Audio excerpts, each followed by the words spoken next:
2 โครินธ์บทที่2แต่ข้าเจ้าได้ตั้งใจไว้ว่าเมื่อมีความทุกข์อยู่จะบ่มาหาพวกท่านแหมย้อนว่าถ้าข้าเจ้าอยากให้หมู่ท่านทุกข์ไผเล่า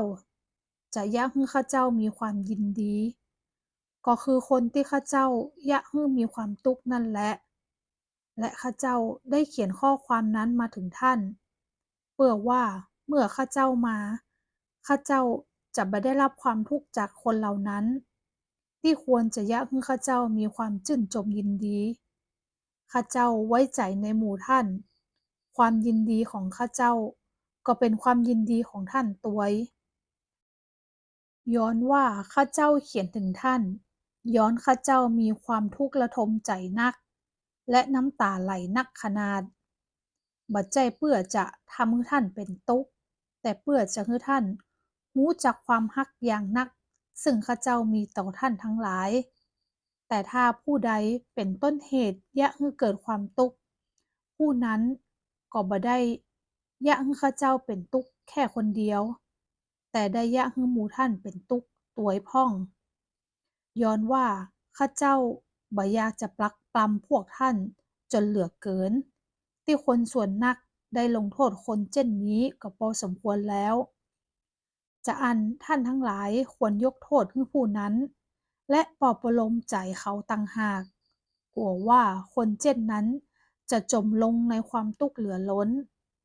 ดังนั้นข้าเจ้าขอวิงวอนท่านเพื่อยืนยันความรักต่อคนนั้นใหม่นี่คือเหตุที่ข้าเจ้าได้เขียนถึงท่าน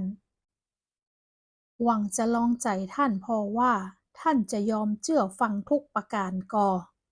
ถ้าหมู่ท่านยกโทษให้ผู้ใดข้าเจ้าก็ยกโทษให้ผู้นั้นตัวยย้อนว่าถ้าข้าเจ้ายกโทษให้คนใดๆข้าเจ้าได้ยกโทษให้ผู้นั้นย้อนเห็นแก่ท่านทั้งหลายต่อพระพักพระคิดเพื่อบ่ให้ซาตานมีใจเหนือเฮาย้อนว่าเฮารู้กลอุบายของมันแล้ว นอกจากนี้เมื่อข้าเจ้าไปถึงเมืองโตอัสเพื่อประกาศข่าวประเสริฐของพระคริสต์นั้น